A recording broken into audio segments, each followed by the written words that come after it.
श्री राम जन्मभूमि तीर्थ क्षेत्र ट्रस्ट से संबंधित एक जमीन सौदे में भ्रष्टाचार के गंभीर आरोप लगने के बाद सवाल खड़े हो रहे हैं। एक और जहां समाजवादी पार्टी के साथ आम आदमी पार्टी और पूरा विपक्ष विश्व हिंदू परिषद, राम मंदिर ट्रस्ट और संघ परिवार पर आरोप लगा रहा है, वहीं ट्रस्ट के महासचिव चंपत राय ने सारे आरोपों को सिरे से खारिज कर दिया है। अब ये मामला क्या है? क्या सच में इस लैंड डील में कोई भ्रष्टाचार हुआ है? इस पूरे मामले पर कानून क्या कहता है? इसकी पूरी कहानी सिलसिलेवार तरीके से एनबीटी ऑनलाइन आपको बताएगा। समझिए पूरी कहानी वरिष्ठ पत्रकार वीएन दास से। दास साहब, बहुत बहुत स्वागत है आपका एनबीटी ऑनलाइन पे। सबसे पहले तो मैं अपने दर्शकों को आपके माध्यम से समझाना चाहूंगा कि ये पूरा विवाद क्या है ये पूरा मामला। धन्यवाद गौरव जी। ये अयोध्या का जो विवाद जमीन के खरीद का चल रहा है मंदिर के लिए, इसमें दो इशू हैं। एक तो पहला तो असल में दोनों अगर बिक्री की डील को देखेंगे तो लगेगा कि इसके अंदर काफ़ी गड़बड़ी है। एक्चुअली इनको अलग अलग करके देखेंगे तो लगेगा कि इसके अंदर कोई बहुत बड़ी गड़बड़ी नहीं हुई है। जैसे कि पहली डील जो हुई है वो 9 लोग हैं उसके अंदर, जिनके नाम वो एग्रीमेंट सेल एग्रीमेंट हुआ था 2011 में। 2011 से वो कई मरतबा 3-4 मरतबा उसके अंदर वो दोबारा उसको रिन्यू किया गया। समय बीत गया, खरीद नहीं हो पाई तो फिर रिन्यू किया गया। तो बाद में ये फाइनली 2019 में इसकी डील 2 करोड़ में 4 लोगों के नाम उसमें की गई, जो जमीन खरीदी गई है 1.2080। तो उसमें इसको खरीदने के लिए अब उसके लिए बिना बैनामे के जमीन खरीदी नहीं जा सकती, तो उसका बैनामा एक ही दिन में किया गया और उसी दिन इसको मंदिर के ट्रस्ट ने खरीद लिया। असल में जो एग्रीमेंट हुआ था वो 2 करोड़ के आसपास का एग्रीमेंट था। तो जब उसका बैनामा हुआ तो एग्रीमेंट के हिसाब से 2 करोड़ में एग्रीमेंट हो गया। अब उसी जमीन को मंदिर ट्रस्ट ने 18.50 करोड़ में खरीद लिया। अब यह जमीन जो खरीदी गई है वो मार्केट रेट से कम दाम में है, क्योंकि इस समय मार्केट रेट करीब 1500 से 2000 स्क्वायर फुट के रेट से अयोध्या में उस जगह पे है जहां पर ये जमीन जो है ये रेलवे स्टेशन के आसपास की जमीन है। तो ये जहां पर गेट बनेगा वहीं के आसपास जमीन, इसलिए इसकी कॉस्ट बहुत बढ़ जाएगी। मंदिर ट्रस्ट का कहना है कि हमने जो जमीन खरीदी है मार्केट रेट से काफ़ी सस्ती खरीदी है, जबकि वो डील जिनकी हुई है उनकी 2 करोड़ है। उनका ये कहना है कि हमको 2 करोड़ में खरीदा और मार्केट रेट से हमने इसको काफ़ी कम दाम में मंदिर के नाम पर दे दिया। ये दोनों डील है। तो अब अगर देखेंगे कि पहली जो एग्रीमेंट है तो एग्रीमेंट के हिसाब से 2 करोड़ में खरीदना कोई गलत नहीं है, तो 2 करोड़ में उसने बैनामा करवा लिया। अब उसने 18.5 करोड़ में इनको बेचा, इसमें भी कोई गलती नहीं है।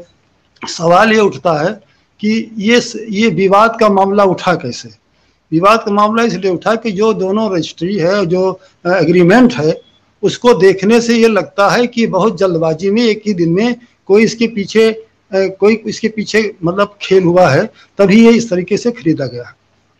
लेकिन अगर दोनों के साथ देखेंगे तो लगेगा कि इसके अंदर कुछ गड़बड़ है, लेकिन एक्चुअली ये दोनों अलग अलग केसेस हैं। अलग अलग केस में देखेंगे तो इसके अंदर मैं समझता हूँ कोई ऐसी चीज नहीं है जिसके अंदर कोई टेक्निकल कोई बहुत ज्यादा फ्रॉड या कोई गलती हुई हो। जी दास साहब, मैं अगर अपने दर्शकों को ये पूरा मामला कुछ पॉइंट्स में समझाने की कोशिश करूं तो वो कुछ इस तरीके से है।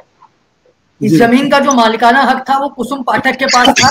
कुसुम ने 2010-2011 में जमीन का समझौता रवि मोहन तिवारी और सुल्तान अंसारी से कर दिया था।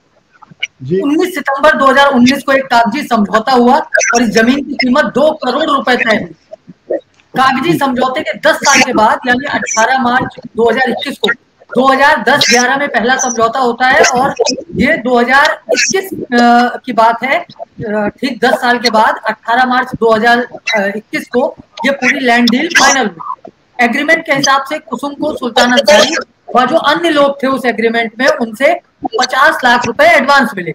इसके साथ ही ये भी कहा गया कि बाकी 1.5 करोड़ रुपए जो है वो सुल्तान अंसारी और अन्य लोग 3 साल में यानी 2019 के बाद से 3 साल जो कि 2022 में तक कुसुम पाठक को देने थे।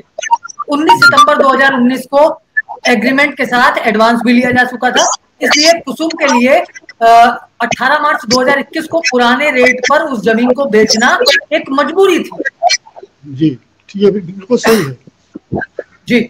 अब बात आती है, जहां तक पूरा मामला क्लियर है, वो जमीन कुसुम पाठक की थी। कुसुम पाठक ने 2 करोड़ रुपए में सुल्तान अंसारी और उनके साथी को दे दी। अब जमीन का जो मालिकाना हक था वो सुल्तान अंसारी के पास आ गया। सुल्तान अंसारी के पास पूरा मालिकाना हक आ गया, तो अब ये वो जितने भी रेट में चाहे उस जमीन को बेच सकते थे। सुल्तान अंसारी ने वो जमीन ट्रस्ट को 18.5 करोड़ में बेच दी, जबकि उस जमीन की जो मार्केट वैल्यू है वो करीब करीब 24 करोड़ के आसपास है। हाँ, यानी 2 करोड़ में सुल्तान अंसारी ने जमीन खरीदी, 18.5 करोड़ में यानी कि 18.5 करोड़ में ट्रस्ट को बेच दी। यहाँ पर असल फायदा जो लिया वो सुल्तान अंसारी ने लिया, लेकिन साथ ही ट्रस्ट को भी फायदा हुआ, क्योंकि ये जमीन की जो मार्केट वैल्यू थी वो 24 करोड़ थी, तो ट्रस्ट को भी जमीन जो थी वो मार्केट रेट से कम कीमत पे मिली। दास साहब, यही पूरा मामला है? हाँ, बिल्कुल यही है। असल में ट्रस्ट जो जमीन खरीद रहा है वो उस ऐसी जमीनों को खरीद रहा है जो उसके मंदिर के प्रोजेक्ट के लिए उपयोगी हैं। जैसे इन्होंने मंदिर के किनारे किनारे जो कई मंदिर थे उनको गिरवा के उनसे भी समझौता किया है, और अगल बगल की भी जमीनों को इन्होंने खरीदा है। तो उनके साथ ये समझौता डील ये भी हुई है कि आपको पुनर्वास दिया जाएगा। तो ये जमीन जो है ये है रेलवे स्टेशन के पास, जो दूर है मंदिर से थोड़ा, लेकिन उनको पुनर्वास करवाना है।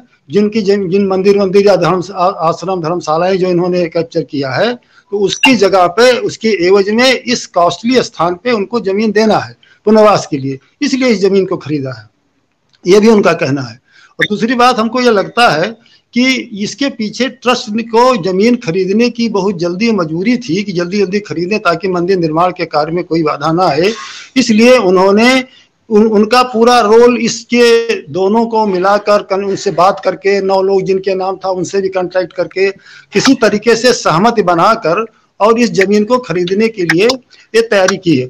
उसमें ट्रस्ट के लोग और जो यहाँ के मेयर हैं, इन लोगों ने भी काफ़ी अहम भूमिका निभाई ताकि ये ज़मीन किसी तरीके से वो सुल्तान अंसारी और जो दोनों ने को लिखवाया और तुरंत उसको इन्होंने खरीद लिया।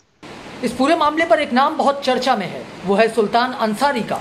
सुल्तान अंसारी वही हैं जिनसे ट्रस्ट ने जमीन खरीदी है।